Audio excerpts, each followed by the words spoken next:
Holidays-nale, adu namma GT Holidays da. GT Holidays, South India's #1 travel brand. You know you are special when you're with GT Holidays. Dharmapuri மாவட்டம் பெண்ணாகரம் அடுத்த ஒகேனக்கல் காவிரி ஆற்றில் நீர்வரத்து 1,25,000 கனஅடியாக அதிகரித்துள்ளது. இதுகுறித்த கூடுதல் விவரங்களை நமது செய்தியாளர் மாதையன் வழங்க கேட்கலாம். மாதையன், ஒகேனக்கல் காவிரி ஆற்றில் நீர்வரத்தானது அதிகரித்திருக்கிறது. கூடுதல் விவரங்கள் என்ன, சொல்லுங்க. காவிரி நீர்பிடிப்பு பகுதியில கடந்த ஒரு மாதத்துக்கும் மேற்பட்ட நாட்களாகவே தொடர்ந்து கனமழை பெய்து வருகிறது. கர்நாடகா மாநிலத்தில் அமைந்துள்ள கிருஷ்ணசாகர் அணையும் கபினி அணையும் முழு கொள்ளளவு எட்டனால கர்நாடக அரசு தமிழகத்துக்கு வரும் தண்ணீரானது அனைத்துமே உபரி நீராகவே திறக்கப்படுகிறது.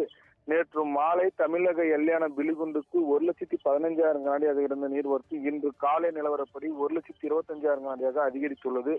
மேலும் கர்நாடகா மாநிலத்தில் அமைந்துள்ள கிருஷ்ணசாகர் அணையிலிருந்து சுமார் 76,000 கனஅடியும் கபினி அணையிலிருந்து சுமார் 40,000 கனஅடியும் வரும் தண்ணீரானது அனைத்துமே உபரி நீராக திறக்கப்படுகிறது. இதனால் மாவட்ட நிர்வாகம் பரிசல் ஈக்கவும் ஆற்றில் குளிக்கவும் தொடர்ந்து 4வது நாளாக தடை விதித்துள்ளது. அதே போல தமிழக எல்லையான அஞ்செட்டி, கேரெட்டி, நாட்ராபாளையம் பகுதியிலும் தொடர்ந்து கனமழை பெய்து வருவதால மேலும் நீர்வரத்து அதிகரிக்கும் என்று எதிர்பார்க்கப்படுகிறது. கடந்த ஒரு மாதத்துக்கும் மேற்பட்ட நாட்களாகவே வறண்டு போயிருந்த நிலையில தற்போது மீண்டும் ஆர்ப்பரித்தும் செல்லும் காட்சிகளை தற்போது பார்க்க முடியும். இந்த தண்ணீரானது இன்று மாலைக்குள் மேட்டூரை சென்று அடையும் என்று எதிர்பார்க்கப்படுகிறது. கனகதாரா.